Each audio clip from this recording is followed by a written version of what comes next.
Digital India. A Digital India is a program to transform India into a digitally empowered society. So, what is Digital India? It is a program to prepare India for knowledge future. It is an information technology based program. It is an umbrella program that weaves together a large number of ideas and thoughts into a single comprehensive vision so that each of them is seen as a part of a larger goal. The weaving together makes this mission transformative in totality. It is a program that works in synchronization, that is, it pulls together many existing schemes into one platform under common branding of the programs as Digital India highlights. So, vision of Digital India. Digital India focuses around three central key areas, that is, digital infrastructure, governance, and service on demand, digital empowerment. So, number first is infrastructure as a utility to every citizen. First of all, we have to provide high speed internet as the core utility. Then, Cradle to give digital identity, that is, unique, lifelong, online, authenticable identity should be there for every individual. Then, mobile phone and bank account enabling participation in digital and financial space. Easy access to common service center, that is, cloud storage must be there for the documents of every individual. Then, shareable private space on a public cloud with safe access to cybersecurity space. Then, second is demand based governance and service on demand.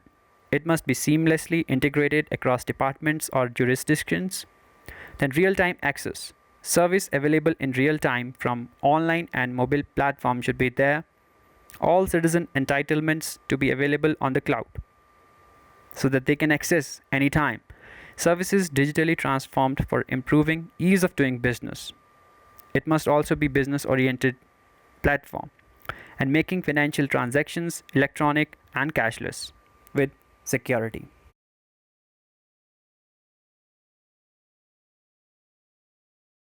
Third vision area is empowerment, that is, digital empowerment of citizens.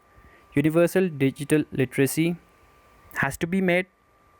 Then, universally accessible digital resources would be available. All document certificates to be available on cloud in various different languages. Then, collaborative digital platforms for participative governance. Various digital platforms under one umbrella of Digital India concept. Then, it must be cloud based again, that is, portability of all entitlements through cloud. So, in order to make this thing possible, there must be some infrastructure and all the things that are considered under 9 pillars of Digital India, that are broadband, public internet, information for everyone, early harvest programs, universal access to phones, ID for jobs, eKranti, e-governance, and electronic manufacturing. So, first of all, broadband highways. Broadband must be there for all rural as well as urban, and various national information infrastructure must be there. So, these are the details that you can view. So, this was the pillar number first. Then we have pillar number 2, universal access to mobile connectivity. By the time 2020, almost all of them would have mobile phones, so it is very important to connect each and every mobile phone to the internet technology. So, universal access to mobile connectivity is the only way to make Digital India concept a true success.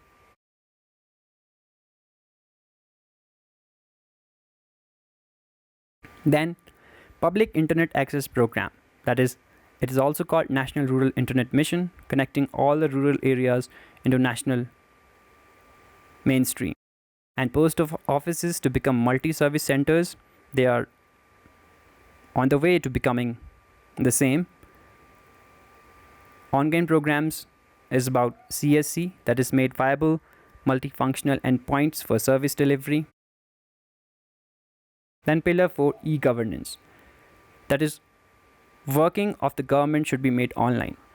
It would consist of 4 things, that is, process, people, technology, resources, and all of these 4 resources are working in synchronization, providing services to the common man. So e-governance is a success. E-governance is a concept for simplification. It is a reduction in complexities, use of online repositories, example school, certificates, voter ID cards, etc. And workflow automation becomes synchronized. The fifth pillar is eKranti, or electronic delivery of schemes. So these are some of the schemes like technology for education, e-education, all schools connected with broadband, and technology for health, e-healthcare, online medical consultation, technology for planning, GIS-based decision making, technology for farmers, that is real-time price information, online ordering of inputs, and then technology for security, mobile emergency services.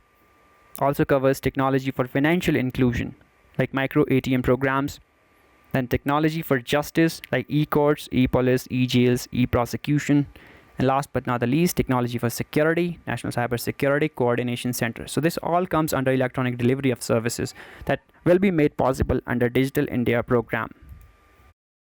Then pillar 6 is information for all, like online hosting of information and documents, that a citizen have open, easy access to information, open data platform. It would be a two-way communication between citizens and the government, then online messaging of citizens on special occasion programs. And last is largely utilize existing infrastructure, limited additional resources must be needed. Pillar 7 is electronics manufacturing, that is target net zero imports by 2020. It is a striking demonstration of intent, ambitious goal which requires coordinated action on many fronts like taxation, incentives, economies of scale, eliminate cost disadvantages, focused areas. Then varied electronic products must be produced within India under Make in India campaign, and there are many ongoing programs which will be fine-tuned. Existing structures inadequate to handle this goal, so it needs a little bit strengthening. Pillar 8 is IT for jobs. So whatever we are doing, it is just to upliftment the life quality of an individual. So train people in smaller towns and make them reliable by their own. Then train services delivery agents to run viable businesses delivering IT services, and telecom service providers to train rural workforce in order to cater the basic needs.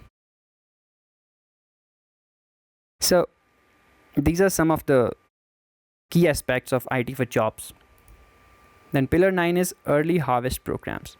That is IT platform for messages, government greetings to be e-greetings, biometric attendance for the employees, public Wi-Fi spots for easy access to all these services which comes under Digital India program, school books to be e-books, getting rid of those heavy bags of children, SMS-based weather information for farmers, national portal for lost and found children. So the conclusion that we have from this Digital India concept is that implementation of suitable preservation strategy for digital data and documents is required for our country. Collaborative efforts and sharing information will help preservation rather than duplication, that is redundancy elimination. Then online everything, collaborative efforts in online medical consultation, online cash loan, relief payment with mobile banking, national cyber security, coordination center are the target of Digital India. And last but not the least, e-governance, that is through mygovernment.in, two-way communication between citizens and government is possible. And there are many much more things in this Digital India concept. So that is a bit about Digital India. Thank you.